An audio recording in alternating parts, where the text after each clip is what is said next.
पुरस्कार मिळतो की नाही? चला तर मग बघूया काय होतंय बरं या गावात.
या पलाटामध्ये माझी लेकरं सकाळच्या मसाय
या सर्व वस्तू अविघटनशील वस्तू आहेत. या सर्व वस्तूंना आपण रिसायकल करून त्यांचा पुन्हा वापर करू शकतो. शाबास बाळांनो, खरंच आज तुम्ही आम्हा सगळ्यांना कळून दिलं की खरंच आपल्या मसाल शाळेचीच मुलं करतात. हे आम्हा सगळ्यांना तुम्ही पटवून दिलं आहे. अरे पण आपले दोघांचे कोणी दुखतीया मग काय करायचं शिवाय कचरा टाकायचा होय. नाही काकू, मग कचरा काय चालत जाणार होय. नाही काकू, अहो आपण आजच ग्रामपंचायतीला अर्ज देऊ. मला दुसऱ्या दिवशी घंटा गाडी असेल. घंटा गाडी म्हणजे काय बाबा? घंटा गाडी म्हणजे कचरा गाडी. घंटा गाडी दोन जागे असतात, ओला कचरा व सुका कचरा. तुम्ही करत असताना देवपूजा करता, पूजा पाठ करता, स्वयंपाक करता. तुम्हाला कसं कळणार की घंटा गाडी आली? म्हणून मग ती घंटा वाजवणार. मग तुम्हाला कळणार की घंटा गाडी आली आणि मग आपला कचरा पटकन आमच्यात टाकायचा. म्हणतात ना, मग ती घरोघरी जाऊन तो कचरा गोळा करून त्या घंट्यात टाकणार. अशा प्रकारे आपलं काम स्वच्छ होणार. बरे की बाया, आमच्या दोघांचा पुण्याचा ताबत नको. हो बया.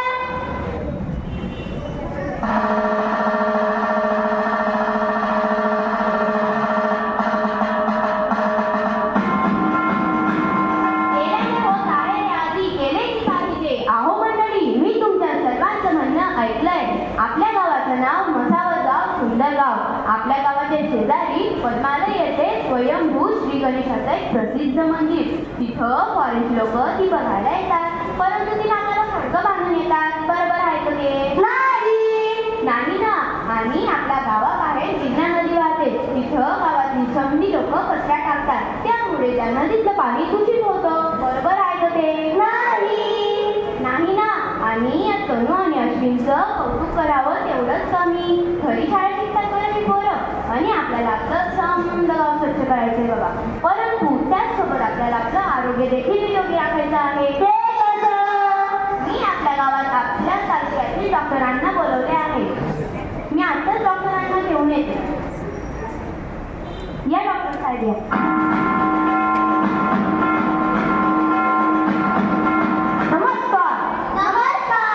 माझे नाव डॉक्टर सिद्धार्थ पाटील. सरपंच मॅडमांनी सांगितल्याप्रमाणे गावात आजाराचं प्रमाण वाढतंय. त्यामुळे यावर औषधीपेक्षा स्वच्छता हा उत्तम पर्याय आहे. जर प्रत्येक नागरिकानं स्वतःच्या आजूबाजूचा परिसर व वातावरण स्वच्छ ठेवलं तर सरकारी दवाखान्यात रुग्णांची रांगच लागणार नाही. बरोबर आहे की नाही? उघड्यावर कचरा टाकला की डास आणि जंतू वाढतात. पाणी साचलं की डेंग्यू मलेरियाचे डास जन्म घेतात. घाणेरडं पाणी पिल्याने कॉलेरा आणि जुलाब होतो. स्वच्छतेचे अभाव म्हणजे डेंग्यू, मलेरिया, टायफॉइड, कॉलेरा, पोटाचे विकार इत्यादी आजार हे आपल्याला सहज होतात. म्हणून आपण प्रत्येक नागरिकाला सांगितलं पाहिजे की घरासमोर आणि गावात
किसन दादा.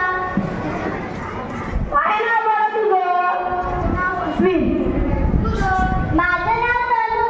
तुम्ही रोज शाळेत हात धुता की नाही? आणि रोज स्वच्छ पाणी उघडून पिता की नाही? खूप छान. चला मॅडम.